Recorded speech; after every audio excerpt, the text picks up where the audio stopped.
All right, so this week is our project week. Number one, cleared for takeoff. So at this point, we're going to combine all of the things that we've learned so far in our flight unit. So we've talked about the engineering design process. We've talked about the four forces of flight. We've talked about Newton's laws of motion. And we've talked about flight planning as well as flight management. So the Gantt charts, and also using Google Maps. So this project, we're going to combine all of those together before we move on to our Mars colony unit and studying space. So make sure you've done your check-in. The link to this is in your assignment in Schoology. The purpose of this assignment is to apply knowledge and skills learned in this lesson um, and this whole flight unit at this point to design and build a prototype of an aircraft. It's also for you to create a flight plan, including navigation route and cruise schedule, and also for you to collaborate with the team. Overall, the purpose is to show that you understand and can use the skills that are needed within aerospace engineering. All right.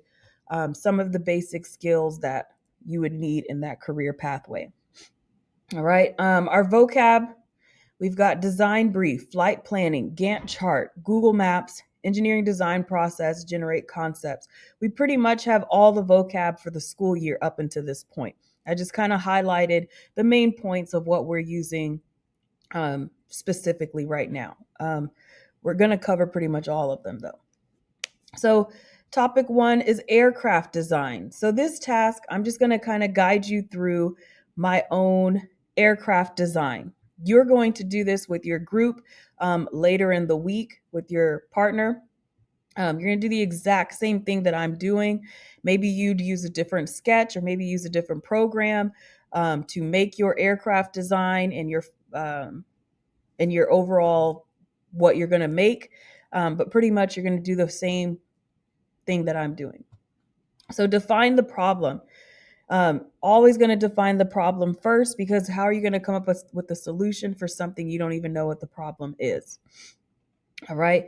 So one tool that designers use to document this step is called a design brief. So we have a design brief for our notes, and you will also have a design brief for your project. So this design brief, our client is Air One, our target consumer is airline passengers, all ages. The problem statement. So the need for flights to the western part of the United States has increased. To meet the need, Air One Airlines is adding a new route and a new jet. The new route needs to travel between two large cities, Minneapolis and Los Angeles, to serve a large number of people. The route requires a jet that can easily travel a long distance. All right. So the design statement. The board of directors at Air One has hired your firm to design and create a prototype for the aircraft that will fly the new route. With the team, you'll create and test a prototype that can travel a long distance accurately. Use what you have done and learned throughout this flight unit to design your prototype to submit to Air One. Must only use the materials provided. Must be built and tested during the time allowed, and must record the results of at least 3 launches. Our test requirements, it must start at the launch line and fly a minimum of 3 meters to successfully land on the landing strip. Must be stable as it flies, no flips in the air. Must land safely, no crash landings, and must land with at least half of its fuel usage in the gray area of the landing strip. All right. So the second step is to generate concepts. So we've got all of our ideas, and now it's time for us to actually plan, what are we going to do? Or what are our ideas? What are our options? So you and your group will brainstorm ideas for your aircraft, keeping in mind the design requirements provided. All right. So remember, it needs to fly 3 meters. And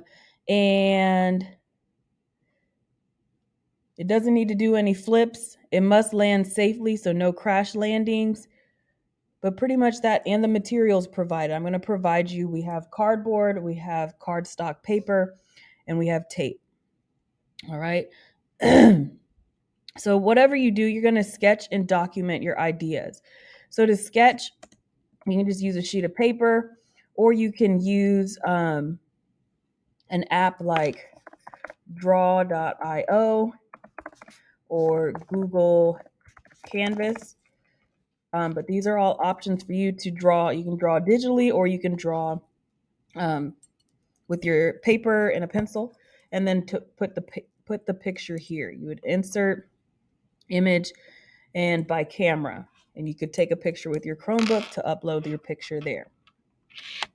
Next is design a solution. So this may be the longest part for you.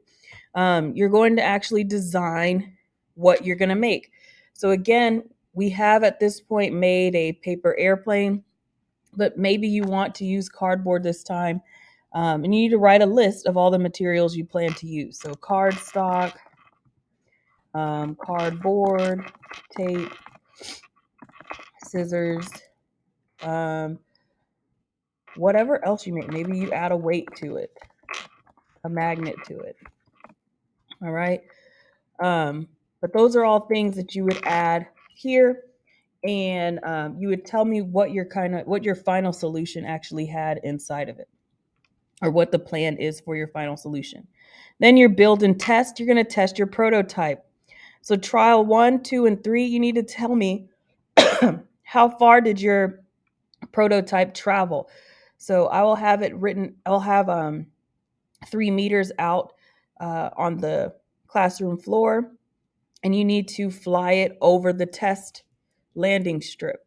And it needs to go at least those 3 meters. And then you're going to tell me how far it goes, or if something happened, it nosedived, it didn't fly, the wing broke. Okay, but you're going to only do 3 tests, only 3 trials, and you're going to record your results. The 5th step of the design process is to evaluate the solution to make sure if it meets the requirements. So you're answering the questions here. Did your prototype function correctly? What worked and what could be better? And did the prototype meet the design requirements listed in the design brief? So did it actually do what it was supposed to do, and did it meet the requirements? So maybe it did what it needed to do, but you put extra things on it and it didn't meet the requirements. Maybe it didn't go 3 meters. All right, but it flew, but it didn't fly the full 3 meters that it was supposed to. Okay. You're going to document your team's design modifications and final solution. So you're going to post a video link or a picture to your final prototype here. So you can use Flipgrid, post a video here. And in your project sheet, I'll have a link to the Flipgrid so that you can respond and then post your URL here. Next, you're going to need to develop a flight plan. So again, it needs to be a route from Minneapolis to Los Angeles, California. All right. So we're pretty much going to work through our flight plan like we did about a week ago, 2 weeks ago. All right. So you would leave from Minneapolis, St. Paul at 8:45 on December 19th, and you would arrive at Los Angeles International Airport. So you would come up with the name and model of the aircraft.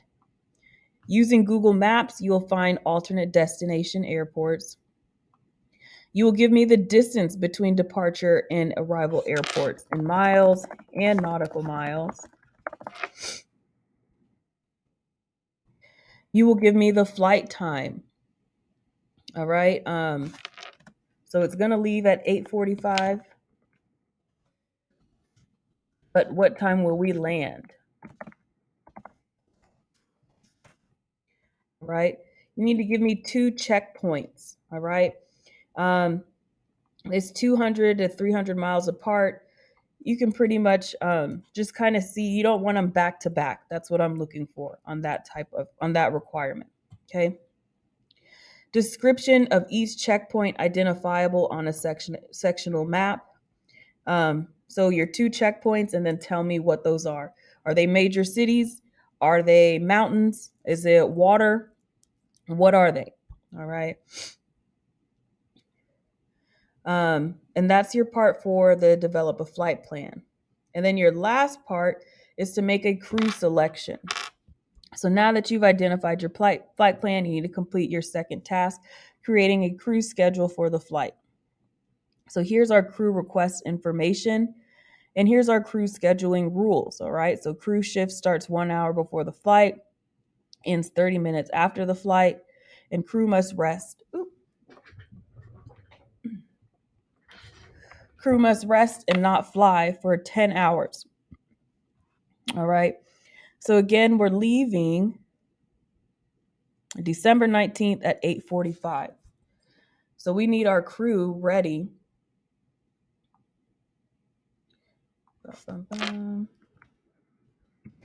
December 19th. Why is that like that?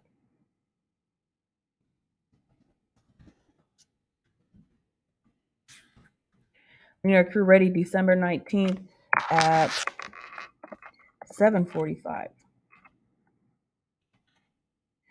All right. And we need them to stay 30 minutes after the flight arrival. So that's based on your landing time, 30 minutes after that landing time. Okay. So then you would basically pick based on these rules. They must rest and not fly for 10 hours after their previous flight. Pretty much you can look at last shift ended. They're not allowed to exceed 60 hours of flight time per week. So right here is our flight time for the week. Crew who have the most seniority are first to get a trip. So after you look at this row and their cumulative flight time for the week, you could look at their seniority, and whoever has been there the most years, that's who you would pick.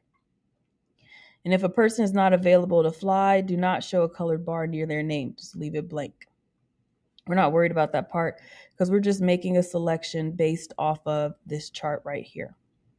Okay, you're going to just select, you're going to select your captain, what their name is. You're going to select a first officer and 2 flight attendants just from reading this chart. Okay, we're not putting it into the Gantt chart.